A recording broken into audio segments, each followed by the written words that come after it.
That's a very good question too. Why is the fear of the Lord the beginning of wisdom? Actually, I think it's simple. The wiser you are, the more prepared you are to worship God and to help people, right?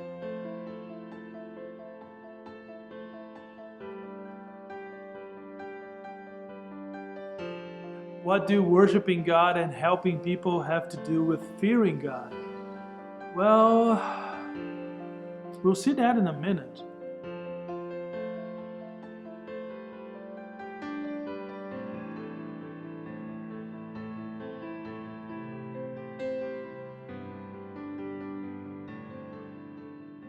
If you want to answer that first question, why is the fear of the Lord the beginning of wisdom? You have first trying to answer this question here. What is fear of the Lord, right? Because when we go to the Old Testament, where the term the fear of the Lord is very common, we come upon some very puzzling usages actually. Often the fear of the Lord is linked with great joy. Yeah, believe it or not. Another verse in Proverbs, for instance, says something like, happy is the one who fears God always. What?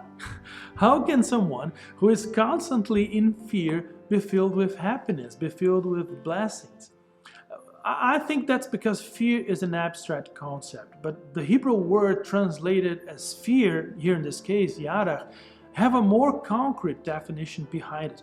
So this word, fear, as here in Proverbs and as many other verses, is used in a context that for us modern readers would seem to be kind of a positive way of fear. So something like, you will fear Yahweh your God and you will serve him, and in his name you will swear.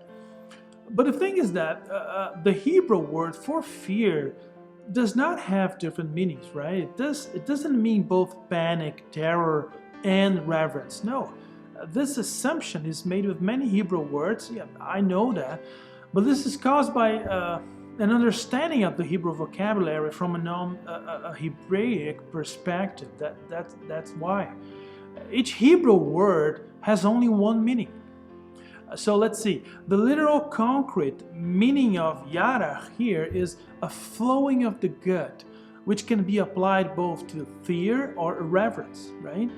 Have you ever been so scared or been in the presence of something so amazing that you could feel it in your gut?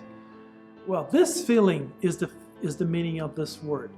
So the Hebrews were a very emotional people, as we know, and in many cases their words are describing a feeling rather than an action. But one thing is certain though, being scared of God diminishes, not increases by forgiveness, as we are speaking the fear of the God. This is very important to understand, because the true sense of the fear of the Lord in the Bible implies relationship. And for this obvious reason, to be in the fear of the Lord is not at all to be scared of the Lord, even though the Hebrew word has overtones of respect and reverence and awe. A fear in these verses means to be overwhelmed.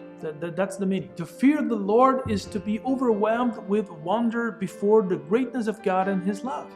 That is, it means that because of His bright holiness and magnificent love, you find Him fearfully beautiful. That's the thing. So the more we experience God's grace and forgiveness, the more we experience trembling, awe, and wonder before the greatness of God, before the greatness of everything that He is.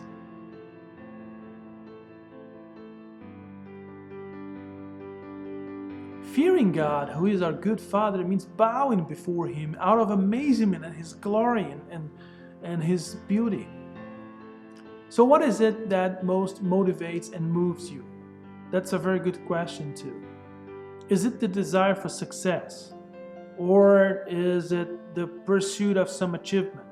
Maybe the need to prove yourself to your parents, to your family, to your friends, the need for respect from your peers? Are you largely driven by anger against someone or some people who have wronged you? Well, if any of these things is a controlling influence on you, you must be then afraid. But in this case, in the bad sense, you see.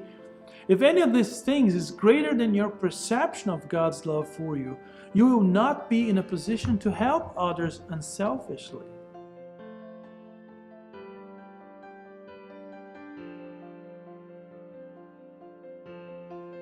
Because only out of the fear of the Lord Jesus we will be liberated to help one another.